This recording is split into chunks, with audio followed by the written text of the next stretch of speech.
Welcome back, viewers at home. Now, earlier on, I did allude to the fact that we're going to be having a conversation and just understanding, about the company called Teva Pharmaceuticals, as well as, the implications that could, incur in terms of us boycotting. Is it even a possibility? Now, Teva Pharmaceuticals is the world's biggest generic drug manufacturer and an Israeli company financing the Gaza genocide, and for years was given preferential market access to occupied Palestine. Now, the company has been singled out because it is the Zionist entity's largest company, with earnings of $15.8 billion in 2023. Now, Healthcare Workers for Palestine has done the research and provided affordable and effective alternatives, which is something that we're looking forward to hear and understand so we can, implement into our lifestyles. Now, for that conversation, I'm joined by Moolla, who is a specialist physician based in Cape Town and chairperson for Healthcare Workers for Palestine. Assalamu alaikum and welcome to Prime Live. Wa alaikum salam, Maimuna, and greetings to the listeners, and thank you for having me on the show. Now, Mr. Moolla, for many individuals, I think when we look at pharmaceuticals, we're not really, prone to know them by names, but probably identify them by products. But I think from you, if you can just tell us a bit about Teva Pharmaceuticals as well as its links to Israel. Yes, Maimuna. So Teva is an Israeli-based multinational pharmaceutical company. It specializes in producing generic medications. It was founded in Jerusalem way back in 1935, and is listed on the Tel Aviv Stock Exchange as well as in New York. So it has, although it is a multinational company, it has manufacturing facilities in Israel. It also has facilities in illegal settlements in the West Bank. And during the current genocide that Israel is perpetrating in Gaza, Teva publicly come out and stated that they stand by Israel and they have donated supplies and medications to Israel.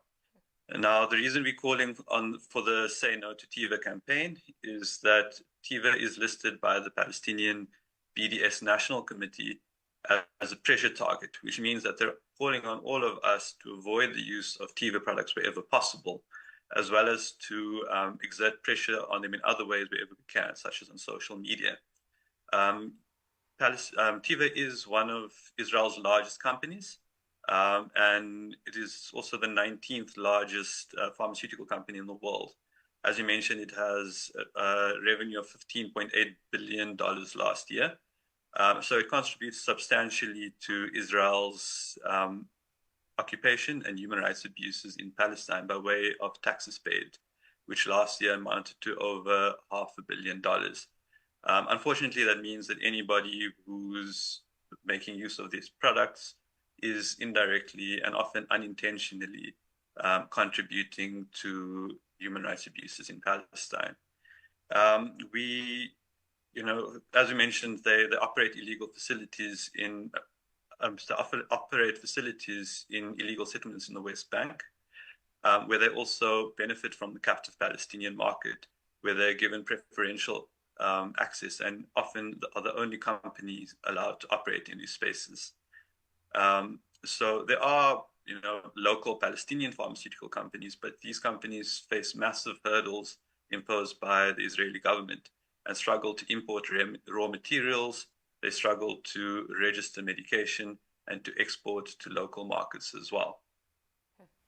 Aside from this, Teva has also been involved in various global scandals which should concern all of us. They've been involved in price fixing for antibiotics and various drugs used by diabetics, and they've also contributed substantially to the opioid epidemic. This is quite, I feel like we're dealing with a giant, but then, they always said, there's no impossibility in taking down giants. I mean, we saw with, boycotts for the likes of Starbucks and McDonald's, and I think people are feeling it in their profits, even in the stock markets. I mean, we're seeing now that there's a story that McDonald's might be pulling 200 plus of its branches outside of or away from Israel. Now, earlier on, you had alluded, I have alluded to some of the reasons why this company has been singled out. But for individuals who don't really understand in terms of why and its role exactly, if you can elaborate further on the Gazan genocide. Yes, so Tiva, like we said, the principal concern that we have is the amount of money that they're contributing to the Israeli government through taxes. And that people who are using their products are often in a way where they're not even aware of it, but they are then indirectly contributing to what's happening in Gaza at the moment. But it goes beyond just what's happening in Gaza. It's also to do with the occupied West Bank and the system of checkpoints and oppression that occurs there, where many Palestinians, they are unable to access medical care that they need because of what the Israeli government is doing there. As well as the conditions imposed on local Palestinian healthcare and pharmaceutical companies, as we've alluded to earlier. I know a lot of people would be concerned, what can we do? We need medication. So how can we stop contributing? But although Tiva is a very large company, it is principally involved in the manufacture of generic medications. So generic medications are essentially copies of medications where the patents have expired. So this means that once patents have expired, multiple companies can then produce the same medication and sell it often at a cheaper cost. So for an example of this would be that people often use Panado, if you have pain or you have a fever. But Panado is a brand name of a medication. The active ingredient in that is acetaminophen or paracetamol. And there are multiple companies which then sell this drug, often at a cheaper price compared to the original medication.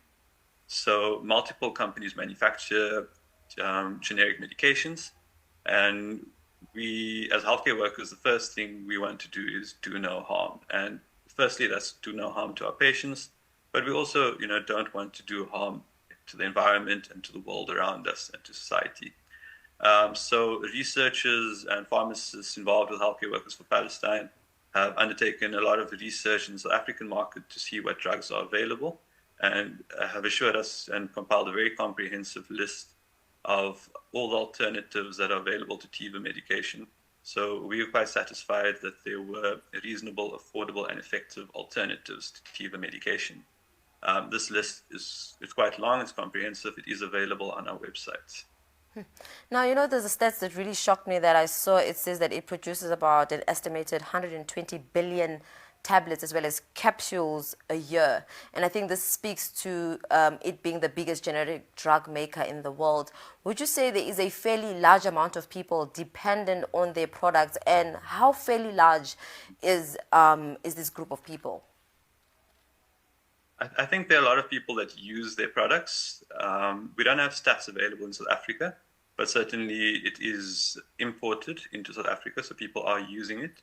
However, I wouldn't say that people are dependent on it. As mentioned, they're a generic manufacturer. There are alternatives available which are equally effective. These generic medications have all been approved by the relevant authorities in South Africa as well as around the world. They are safe and effective to use. And we wouldn't be calling on people to say no to Tiva if we weren't ourselves sure of this. Now, Mr. Moolla, where can people access the list of affordable and effective alternatives, as well as, just understanding in terms of how they can identify to see that, okay, this is something that is more linked to Teva ultimately contributing to the genocide in Gaza? So viewers can visit our website, www.hcw, so that's healthcare workers, for the number 4, palestine.org.za. And there's a link to our apartheid free zone campaign, which will contain more information about the campaign. There's also, as mentioned, a comprehensive list of all the medication produced by Tiva with available alternatives for each medication. So often the medication may have Tiva marked somewhere very small on the box. What we're encouraging viewers and patients to do is when they go to their doctor or they go to the pharmacy and they just ask that they don't receive a product from Tiva and that they get an alternative generic instead. Obviously, medications can be quite complex. The names are very big. The best thing to do is to ask your pharmacist. And in a way, that will also then help to spread the word and get more people involved in this campaign. Now, for viewers who are, really taking up these boycotts that, we have been part of, like the likes of McDonald's, the likes of Starbucks, and many other Coke products, I would like to just understand from you, which other companies have been subjected to targeted boycotts in South Africa since, the Israeli began its ongoing relentless Gaza campaign? So, Healthcare Workers for Palestine is part of the South African BDS coalition. And they maintain a list of targeted boycotts in South Africa. So at the moment, this includes Cape Union Mart. I'm sure many viewers would have seen protests taking place outside of their stores, as well as associated brands such as Poetry. Then, as you mentioned, McDonald's. There's also Pizza Hut and ZZ2 Tomatoes. Viewers can visit the coalition's website. That's sabdscoalition.org for a full list of targeted boycotts. As well as the reasons and demands behind these boycotts. And I think that's an important thing, is that we're not just boycotting companies. There's specific reasons and demands that we're making of these companies, at which point the boycotts can end. The boycotts are also not something that's South African in origin. We also subscribe to the Palestinian BDS National Committee, who set up the BDS movement. And so by taking part in these boycotts, we're actually responding to a Palestinian call and helping them to achieve their freedom, justice, and equality. Now, just as a closing message to viewers at home, because we've seen comments being made on social media, or rather the controversy that, boycotts don't work, which I think a lot of us can disagree with such a statement. But from you and in your experience, why would you say it is important for individuals and anyone who is tuned in and very much keen on, taking up or looking up into different companies to boycotts and products? Why is it important for us to keep up the boycotts? So yes, I definitely agree that the boycotts do work. We've seen companies reporting that they failed to meet their targets. We've seen various companies and institutions ending their association with Israel. But that being said, boycotts do take a long time, and we need to be in it for the long haul. The boycotts worked in the case of South Africa. International pressure eventually over a period of many years helped to end apartheid here. And I think by taking part in it, it's a way for us to hopefully one day see a free Palestine. Boycotts are difficult, and I think that's one of the reasons why we're hoping to set up the apartheid-free zone campaign. At the moment, viewers and customers need to go out and check each product that they're buying. But we believe that we should be able to go to a store where we feel happy and secure and know that all the products there are safe to buy and don't support Palestinian human rights abuses and occupation. And we are hoping that this apartheid-free zone campaign will also expand to other sectors who will set up similar stores where customers can safely shop.